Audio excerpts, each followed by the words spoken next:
মিত্ৰসকল, আপোনালোকক স্বাগতম জনাইছোঁ মোৰ ইউটিউব আধ্যাত্মিক চেনেল অমৃতেশ্বৰ পুত্ৰালৈ। আজি এটা গম্ভীৰ বিষয়লৈ আপোনালোকক মই লৈ যাম। একদম জ্বলন্ত বাস্তৱ বিষয়, কাৰণ দাৰ্শনিক বিষয়ৰ কথা আলোচনা কৰিলে শ্ৰৱণ কৰ্তাৰ সংখ্যা অত্যন্ত বিৰল। সেইকাৰণে মই দাৰ্শনিক বিষয়বিলাক সদায় এৰাই ফুৰোঁ। যিবিলাক সমস্যাই সকলোকে জৰ্জৰিত কৰি আছে, সকলোকে, আজি ৰাষ্ট্ৰপতিৰ পৰা পাণ তামোলৰ দোকানীজনলৈ, একদম IAS IPSৰ পৰা এজন সাধাৰণ পিয়ন ঠগীদাৰলৈ, সকলোৰে জ্বলন্ততম সমস্যাটো আজি কি? ভিক্ষাৰীৰ পৰা মহাৰাজলৈকে, সেইটো হৈছে বেমাৰ। দৈহিক ভৌতিক ত্ৰিবিধ তাপত জীৱইটো অহৰ্নিশে কষ্ট খাই আছে, এইটো শাস্ত্ৰৰ বিচাৰ।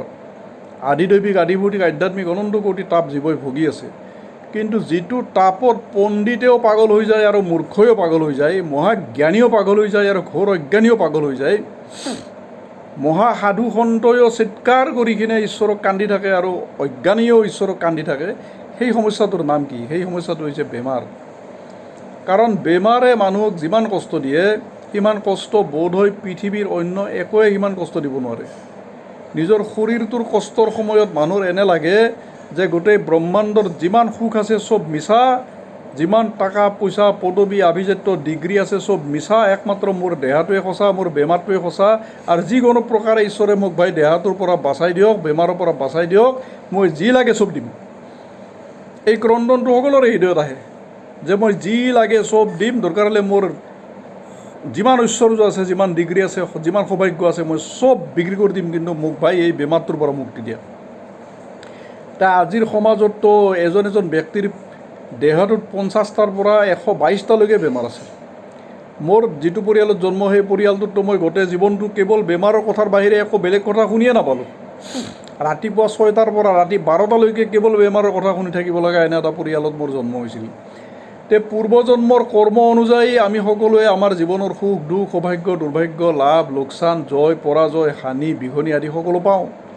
আৰু পূৰ্বজন্মৰ কৰ্মৰ যিটো অংশ বৰ্তমান জন্মত আমি অলংঘনী ৰূপে ভোগ কৰোঁ, যিটো মহাপুৰুষসকলেও এৰাব পৰা নাই, অৱতাৰ পুৰুষসকলেও এৰাব পৰা নাই, দিনত 18 ঘণ্টা যোগ ধ্যানত বহি টিকাৰ চামৰা উঠাই দিয়া যোগী ঋষিজনেও যি ভোগ এৰাব পৰা নাই, সেইখিনি ভোগৰ নাম হৈছে প্ৰাৰব্ধ ভোগ বা অনাৰব্ধ ভোগ, আৰব্ধ ভোগ। তাৰমানে আমাৰ অতীত জন্মৰ যি পৰ্বত প্ৰমাণ কৰ্ম অভুক্তব্য হৈ আছে, অৰ্থাৎ ভোগ কৰিবলৈ বাকী আছে, তাৰে যিটো অংশ বৰ্তমান জন্মত ভোগ কৰিবৰ কাৰণে পঠাই দিয়া হৈছে, সেই অংশটোৰ নাম হৈছে প্ৰাৰব্ধ বা আৰব্ধ, যাক ভাগ্য বুলি কওঁ সহজ ভাষাত। যেতিয়া আমাৰ শৰীৰত ব্যাধি আহে, সেই ব্যাধিটো দুটা কাৰণত আহিব লাগিব। হয়তো বৰ্তমান জন্মত আহাৰ শৈলী বিকৃত হ'ব লাগিব, খাদ্যশৈলী বিকৃত হ'ব লাগিব, চিন্তন বিচাৰ শৈলী বিকৃত হ'ব লাগিব, জীৱনশৈলী বিকৃত হ'ব লাগিব, আমাৰ স্বভাৱ চৰিত্ৰ বিকৃত হ'ব লাগিব, দেহৰ অংগবিলাকক মই যিভাৱে ব্যৱহাৰ কৰা প্ৰয়োজন তাৰ বিপৰীতভাৱে ব্যৱহাৰ কৰিব লাগিব। তাৰমানে মই মূৰেৰে খোজকাঢ়া জীৱনশৈলীৰো যদি বলি হওঁ, তেনেহ'লে দেহাটোততো ভাই প্ৰেছাৰ চুগাৰৰ পৰা থাইৰয়ডৰ পৰা 100 কোটি বেমাৰ আহিবই। সেইবিলাক সংশোধন নকৰা কৰি বেমাৰ আৰোগ্য হ'ব নোৱাৰে। কিন্তু বহুত ক্ষেত্ৰত এনেকুৱাও দেখা যায় যে এই জন্মত মই হয়তো বিশেষ একো বেয়া কাম কৰা নাই, খাদ্য হয়তো মই এনেকুৱা অত্যাচাৰী অনাচাৰী নহয় যে মই সদায় মাছ মাংস নহ'লে ভাতে নাখাম। এনেকুৱা অসংখ্য অগণিত ব্যক্তি দেখিছোঁ। বা এনেকুৱা বেবিচাৰীও জীৱন যাপন কৰা নাই, বা সংযম ব্ৰহ্মচৰ্যৰো ভয়ানক হানি কৰা নাই, ঘোৰ কদাচাৰীও নহয়, একেবাৰে দিনে ৰাতি বিচনাত ঘুমাই থকা ব্যক্তিও নহয়, শাৰীৰিক শ্ৰমো যিখিনি কৰিব লাগে চহৰকেন্দ্ৰিক সভ্যতাৰ হিচাপত কৰি আছে। কিন্তু এটাৰ পিছত এটা 100 কোটি বেমাৰ, দেহাটোত 600 700 800 900 পৰ্যন্ত বেমাৰ। এনেকুৱা মই নিজৰ পৰিয়ালৰ মাজত আত্মীয় স্বজনৰ মাজতে দেখি আছোঁ। আৰু ভিডিঅ'টো যিকোনো ইউটিউবৰ এটা ইণ্টাৰনেট চাব খুজিলে কেৱল বেমাৰ, মাক বাপেকে হুৰা কান্দি আছে, সন্তানৰ বেমাৰত মাক বাপেকে হুৰা কান্দি আছে। ময়ো কান্দিছোঁ মোৰ সন্তানৰ বেমাৰত। কাৰণ বেমাৰে মানুহক যিমান কষ্ট দিয়ে, নিজৰ দেহাটোত বা কাৰোবাৰ বেলেগৰ দেহাটোত সিমান কষ্ট পৃথিৱীত একোৱে নাপায় মানুহ। বেমাৰত মানুহে বহুতেতো ভগৱানৰ ওচৰত কান্দে, কোনোবাই গণেশৰ ওচৰত, কোনোবাই হনুমানৰ ওচৰত, কোনোবাই সকলো দেৱতাৰ ওচৰত কান্দে, কোনোবাই নিজৰ গুৰুদেৱৰ ওচৰত কান্দে, কোনোবাই থাপনাৰ ওচৰত কান্দে, কোনোবাই ভাগৱতৰ ওচৰত, গীতাৰ ওচৰত, যোনে যাক ইষ্ট আৰাধ্য মানে সকলোৰে ওচৰত কান্দে। শেষত যাইখিনি মানুহ পাগল হৈ গ'লে ভূত প্ৰেত দৈত্য দানৱক পূজা দিয়া, মাংস দিয়া, মদ দিয়া আদি কৰ্মও কৰে। অমুক মন্দিৰত মানস কৰা, ভুচুক মন্দিৰত মানস কৰা, ব্ৰত কৰা, উপবাস কৰা, দান কৰা, দক্ষিণা কৰা, বামুণ মাতি আনি পূজা কৰা, যজ্ঞ কৰা, হোম কৰা, ভকত সেৱা কৰা, যোনে যি কৰিব দিয়ে তাকে কৰে। কোনোবাই যদি ঘোৰ হোমযজ্ঞ বিৰোধী মানুহ থাকে, সি দুৰ্গৰ বেমাৰত কষ্ট খাই থকাৰ পিছত সি ঘৰত হোমযজ্ঞৰ যদি ফটো ল'ব লগা হয় ল'ব। কোনোবা ঘোৰ বলি বিধানত নকৰা ব্যক্তিও যদি হয়, বহু বছৰ কষ্ট খাই থকাৰ পিছত সি বলি বিধান পৰ্যন্ত কৰা মই নিজে দেখা পাইছোঁ। গতিকে আজি ভগৱত কৃপাত আৰু শ্ৰী শ্ৰী সদগুৰুদেৱৰ আশীৰ্বাদত মই এনে এটা উপায় আপোনালোকক দিম, যিটো উপায় 100% কাৰ্যকৰ হ'ব বুলি মইতো নকওঁ, কিন্তু মনুষ্যৰ জীৱনত যিটো উপায় 100% কাৰ্যকৰ নহ'লেও 95% কাৰ্যকৰ হ'বই হ'ব। অৰ্থাৎ যদি আপোনাৰ কপালত অলংঘনীয় যদি প্ৰাক্তন যদি থাকে, অখণ্ডনীয় অলংঘনীয় কৰ্মফল যদি থাকে, তেনেহ'লে সেইটোক বাদ দি বাকী যিকোনো 90-95% ক্ষেত্ৰত সেই সমাধানটো ৰামবাণ সমাধান হ'ব। কাৰণ অসংখ্য মহাপুৰুষৰ মাজেৰে মই এইটো পাইছোঁ, অসংখ্য উচ্চকোটিক মহাত্মাৰ মাজেৰে, অৱতাৰ কল্প মহাত্মাৰ মাজেৰে ভগৱত কৃপাত মই পাইছোঁ।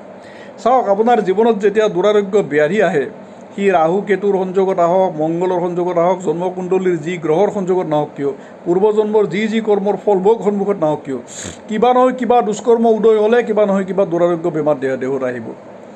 আহি কিনে যিখিনি পইচা যাব লগা আছে সেই পইচাখিনি যাব ডাক্তৰৰ নামত, ঔষধৰ নামত, চিকিৎসাৰ নামত, দৌৰা সৌৰাৰ নামত, পৰীক্ষা নিৰীক্ষাৰ নামত আপোনাৰ লাখ লাখ টকা ওলাই যাব। ICUত থাকিব লগা হ'লে কিমান লাখ টকা ওলাই যায় হিচাপ নাই। আৰু যদি এনেও ডক্তৰৰ দ্বাৰা দৌৰা সৌৰা কৰিব লাগে, এটা বেমাৰৰ নামত আপোনাৰ কিমানটা পৰীক্ষা কৰিব, 100টা ডক্তৰৰ পিছত 100টা পৰীক্ষা। গতিকে সেনেকুৱা কৰি দৌৰি সৌৰি পৰীক্ষা কৰি কিনে মানুহ পাগলা হৈ যায়, লাষ্টত কিমান লাখ টকা ওলাই যায় ঠিক নাই। যেতিয়া টকা ওলাই যায়, টকা হয়তো কোনোবা ডক্তৰৰ তাতে, কোনোবা হয়তো ফাৰ্মাচীৰ তাতে, কোনোবা কোম্পানীৰ তাতে, কোনোবা মানুহৰ তাতে, বিভিন্ন মানুহৰ তাতে ওলাই যাব। তাৰ মানেটো কি? তাৰমানে পূৰ্বজন্মৰ যিখিনি দুষ্কৰ্ম, যিখিনি পাপ কৰ্ম, সেইখিনি মোৰ পীড়া ৰূপে মোৰ শৰীৰত আহিল আৰু মোৰ তাৰমানে টকাৰ ৰূপত মানে ওলাই গ'ল, মোৰ কষ্ট উপাৰ্জিত ধন ৰূপত বা বুদ্ধি উপাৰ্জিত ধন ৰূপত বা ওলাই গ'ল। যদি মোৰ পাপ উপাৰ্জিত ধন হয়, তেতিয়াও নানান অনন্ত কোটি বেমাৰ ৰূপত আহি কেছ কোৰ্ট মালি মকদ্দমা নানানটা জঞ্জাল ৰূপত আহি কিনে সি ওলাই যাব। কাৰণ এইটো প্ৰকৃতিৰ অটল বিধান। যদি মই সৎ ব্যক্তিও হওঁ, মোৰ উপাৰ্জন যদি সৎ হয়, আগৰ জন্মৰ পাপৰ ফলত যিখিনি মোৰ যাব লগা আছে পকেটৰ পৰা সেইখিনি যাবই। এতিয়া চাওক, মহাপুৰুষসকলে এটা অটল উপায় দিছে। সেই উপায়টো হৈছে কি? আপুনি যিটো কষ্টত ভুগি আছে, সেই কষ্টত আপোনাতকৈও অৰ্থনৈতিকভাৱে বহু দুৰ্বল কোটি ব্যক্তিয়ে দিনে ৰাতি সেই কষ্টত ভুগি আছে। আপুনি হয়তো চুগাৰত ট্ৰিটমেণ্ট কৰি আছে কাৰণ আপোনাৰ হাতত টকা আছে, কিন্তু এনেকুৱা অসংখ্য ব্যক্তি, অগণিত ব্যক্তি আপোনাৰ চকুৰ সন্মুখত আছে, নৰক ভুগি আছে, কিন্তু তাৰ চিকিৎসা কৰিবলৈ পইচা নাই। আপুনি আঁঠুৰ বিষত ভুগি আছে, আপোনাৰ চকুৰ সন্মুখত লক্ষ কোটি এনেকুৱা ব্যক্তি আছে, আঁঠুৰ বিষত ফচি আছে, চিঞৰত গগন বিদীৰ্ণ কৰি আছে, তাৰ আঁঠুৰ বিষত তাৰ এখন হুইল চেয়াৰ পৰ্যন্ত নাই, এটা বেজি ল'বলৈ তাৰ পইচা নাই। আপুনি হয়তো হাৰ্টৰ বেমাৰত ভয়ানক কষ্ট খাই আছে, আপোনাৰ চকুৰ সন্মুখত লক্ষ কোটি এনেকুৱা বেমাৰী আছে যোনে হাৰ্টৰ বেমাৰত নৰক ভুগি আছে, যাৰ হাৰ্টৰ অপাৰেশ্যন কৰিবলৈ পইচা নাই, হাৰ্টৰ সাধাৰণ চিকিৎসা কৰিবলৈ পইচা নাই, অপাৰেশ্যনটো বহুত দূৰৰ কথা। গতিকে যোনে যিটো বেমাৰত কষ্ট খাই আছে, ধৰা হ'ল আপুনি কষ্ট খাই আছে আপুনি আঁঠুৰ বিষ আৰু হাৰ্টৰ বেমাৰত, তেনেহ'লে এইটো এটা প্ৰকৃতিৰ অলংঘনীয় বিধান। এইটো বেদ উপনিষদৰ বাণী কি যে যোনে যিটো বেমাৰত কষ্ট খাই আছে, আপোনাতকৈ যিসকলৰ কষ্ট বেছি, দুৰ্ভাগ্য বেছি, অথচ যিসকলৰ চিকিৎসা কৰা সামৰ্থ্য নাই, একেবাৰে ডাল দৰিদ্ৰ, তেওঁলোকৰ এজন বা দুজন ব্যক্তিক আপুনি সেই বেমাৰটো চিকিৎসা কৰি দিয়ক। আপুনি যদি আঁঠুৰ বিষত নৰক যন্ত্ৰণা ভুগি আছে, আপুনি যদি অপাৰেশ্যন কৰিবৰ সামৰ্থ্য নাই, কি কৰিম কি নকৰিম যদি চিন্তা কৰি পাগলা হৈ আছে, আপুনি আঁঠুৰ বিষত কষ্ট খাই থকা কোনোবা ব্যক্তিক হুইল চেয়াৰ দি দিয়ক বা তেওঁক চিকিৎসা কৰক, বা তেওঁক বেজীৰ দাম দি দিয়ক বা অন্যান্য ধৰণে হেৰি কৰক। যদি কোনোবাই শয্যা এখনৰ অভাৱত কষ্ট খাই আছে, নৰক যন্ত্ৰণা, তেওঁক আপুনি শয্যা দান কৰি দিয়ক। যদি কোনোবাই হাৰ্টৰ বেমাৰত কষ্ট খাই আছে, আপোনাৰ বা মোৰ দৰে কোনোবা ব্যক্তিয়ে, তেনেহ'লে অন্য এজন ব্যক্তিক আপুনি হাৰ্টৰ অপাৰেশ্যন কৰাই দিয়ক। যদি আপোনাৰ ঘৰত পানীৰ প্ৰব্লেম আছে, পানীয়ে যদি আপোনাক নৰক যন্ত্ৰণা দি আছে, বৰিং যদি বাৰে বাৰে জাগা বদলাই আছে, আপোনাৰ যদি পানী অহা নাই, তেনেহ'লে আপুনি কোনোবা ডাল দৰিদ্ৰৰ ঘৰত আপুনি পানীৰ ব্যৱস্থা কৰি দিয়ক, কুঁৱা খান্দি দিয়ক বা বৰিং বহাই দিয়ক। যোনে যিটো বেমাৰত কষ্ট খাই আছে, আপোনাতকৈ লক্ষ গুণ কষ্ট খাই থকা মানুহ সংসাৰত আছে, কিন্তু যিসকলৰ সামৰ্থ্য নাই, সেইসকল অসামৰ্থ্যৰ ওচৰত আপুনি যাওক, গৈ কিনে তেওঁলোকক সেৱাৰ হাত আগবঢ়াওক, সহায়ৰ হাত আগবঢ়াওক। তেতিয়া চাব প্ৰকৃতিৰ অলংঘনীয় তাগৰা বিধান, আপোনাৰ শৰীৰত যিখিনি কষ্ট খাব লগা আছিল, আপোনাৰ কষ্ট সেই মুহূৰ্ততে প্ৰায় 70-80% গায়ব হ'ব। আৰু আপোনাৰ যি ধন ওলাই যাব লগা আছিল, পূৰ্বজন্মৰ দুষ্কৰ্মৰ পৰিণতি স্বৰূপে পীড়াৰ ওপৰত, কষ্টৰ ওপৰত, মাৰি মকদ্দমাৰ ওপৰত, যন্ত্ৰণাৰ ওপৰত, ডাক্তৰ কবিৰাজৰ ৰূপত ওলাই যাব লগা আছিল কোনোবা নাৰ্ছিং হোমত বা কোনোবা ফাৰ্মাচীত, আপোনাৰ সেই পইচাখিনি আপোনাৰ ওলাই নাযাব।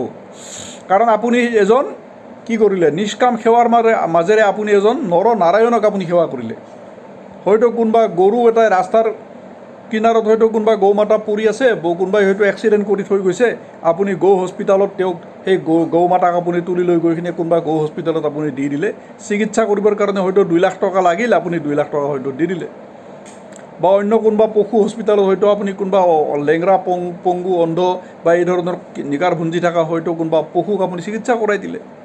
সৰ্বশ্ৰেষ্ঠ গো সেৱাৰ ওপৰত কিন্তু নৱগ্ৰহ শান্তিৰ দ্বিতীয় কোনো বিধানে নাই। শাৰীৰিক কষ্ট, মানসিক কষ্ট, আধ্যাত্মিক কষ্ট, পাৰিবাৰিক কষ্ট, অৰ্থনৈতিক কষ্ট, অনন্ত কোটি কষ্টৰ পৰিত্ৰাণৰ শ্ৰেষ্ঠ উপায়টো হৈছে গো সেৱা। যিকোনো গো ৰক্ষা দলৰ লগত আপোনাৰ সংযোগ ঘটাই আপুনি গো সেৱা কৰিব পাৰে। আপুনি নিজ হাতেৰে গৌ চৰণ ভূমি দান কৰিব পাৰে, গৰুক ঘাঁহ কাটি দিব পাৰে, অসুস্থ গৰুক বা ব্যাধিগ্ৰস্ত গৰুক আপুনি চিকিৎসা কৰাব পাৰে, অপাৰেশ্যন কৰাব পাৰে, গৰুক উৎকৃষ্টতকৈ উৎকৃষ্ট খাদ্য গৌশালাত গৈ দি আহিব পাৰে। মুঠতে আমাৰ দেশী গৌ বংশৰ যিটো শুদ্ধ প্ৰজাতিৰ দেশী গৌ বংশৰ মাজতহে দৈৱী শক্তি আছে, কিন্তু জাৰ্চিৰ মাজত বৰ্ণশংকৰৰ মাজত কিন্তু দৈৱী শক্তি 1% নহয়, কাৰণ এইবিলাক জানোৱাৰ হয়, গৰু নহয়। এইটোৱে ডেঞ্জাৰাছ ভ্ৰমত আছে মানুহবিলাক যে এইবিলাক গৰু হয়, আমি ৰাস্তাত দেখি থকাবিলাক গৰু নহয়, এইবিলাক জানোৱাৰ। গৌ মাতা এটা পৰম দৈৱী শক্তি। ঈশ্বৰ ভগৱান কৃষ্ণ আৰু ৰামেও যাক গোটেই জীৱনটো আৰাধনা কৰিছে, নৱসিদ্ধ 4 সিদ্ধই আৰাধনা কৰিছে। গৌ এনেকুৱা পৰম দৈৱী তত্ত্ব। গৌ সেৱাৰ মাজেৰে সৰ্বগ্ৰহ দোষ, সৰ্বনক্ষত্ৰ দোষ, দেহৰ পীড়া, মনৰ পীড়া, আত্মাৰ পীড়া, সৰ্বপীড়া গৌ সেৱাৰ মাজেৰে ভস্ম হৈ যাব পাৰে। গতিকে যদি আপুনি দেহৰ কিবা কষ্ট খাই আছে, সেই কষ্টটো দূৰ কৰিবৰ কাৰণে আপুনি বেলেগক সহায় কৰক। আপুনি কি কৰিব পাৰে? হস্পিটেল বনোৱাৰ সহযোগ কৰিব পাৰে। কাৰোবাক হয়তো আপুনি ঠাণ্ডাত কষ্ট খাই থকা মানুহক কম্বল সেৱা কৰিব পাৰে, শয্যা সেৱা কৰিব পাৰে, কাৰোবাক ইনজেকশ্যন সেৱা কৰিব পাৰে। কোনোবাই ঔষধ খাবলৈ পোৱা নাই, নৰক যন্ত্ৰণা ভুগি আছে, তাক আপুনি ঔষধ দান কৰক। এলোপেথিক, আয়ুৰ্বেদিক যেনেকুৱা সামৰ্থ্য, হোমিঅ'পেথিক। অপাৰেশ্যন কৰিব পৰা নাই, অপাৰেশ্যন কৰি দিয়ক। মুঠতে আপুনি যিহেতু বেমাৰী, আপোনাৰ কষ্ট যিহেতু দেহত, গতিকে আপুনি দৈহিকভাৱে কষ্ট খাই থকা মানুহবিলাকক আপুনি অপাৰ অনন্ত সেৱা কৰক। আপোনাৰ হাতত যদি 50 লাখ টকা জমা আছে, আপুনি ন্যূনতম 25 লাখ টকা আপুনি বেমাৰীবিলাকৰ সেৱাত আপুনি খৰচ কৰি দিয়ক। কাৰণ পইচা আপুনি লগত লৈ নাযায়, পইচা ময়ো লগত লৈ নাযাওঁ। সংসাৰৰ সকলো ৰাজা মহাৰাজাৰ পৰা জগতত যত জমিদাৰ আছে, সকলোৱে যাওঁতে উলংগ হৈয়ে গৈছে, আহোঁতে উলংগ আছিল। অৱশ্যে আহোঁতে ভাগ্য লৈ আহিছিল, যাওঁতে ভাগ্য লৈ গৈছে। ভাগ্য মানে কৰ্ম লৈ গৈছে। আহোঁতে কৰ্ম লৈ আহিছিল, যাওঁতে কৰ্মহে লৈ গৈছে। লগত সম্পত্তি, উপাধি, মাটি, ঘৰ, বিল্ডিং চব কিন্তু ইয়াতে থৈ গৈছে। কিন্তু কোটি টকা প্ৰপাৰ্টি টকা জমা কৰিলেও এতে থৈ গৈছে। আৰু বাকী ল'ৰা ছোৱালীৰ নামত, যি জোৱাইৰ নামত দি একো লাভ নাই। এইটো পৰম সত্য। কাৰণ যদি আপুনি দি থৈ যায়, তেনেহ'লে সিহঁতে লাফাংগা হ'ব, বিকলাংগ হ'ব, নিষ্কৰ্মা হ'ব, কাম চোৰ হ'ব। সিহঁতে জীৱনত কেতিয়াও বাস্তৱতাৰ লগত পৰিচয় নহ'ব, আৰু সিহঁতে বহি বহি খাই কিনে নিজৰ জীৱন চাৰখাৰ কৰিব। নিজে জীৱনত পুৰুষাৰ্থৰ বলত সিহঁতে ধন উপাৰ্জন কৰা মহিমা জীৱনত কেতিয়াও নিশিকিব। গতিকে ঈশ্বৰে আপোনাক যিখিনি দিছে, আপুনি মিনিমামখিনি, ন্যূনতমখিনি ৰাখক পৰিয়াল পৰিচালনাৰ কাৰণে। বাকী 90 বা 95% সংসাৰৰ সেৱাত, জগতৰ মংগলত আপুনি এবাৰ সমৰ্পণ কৰি চাওক।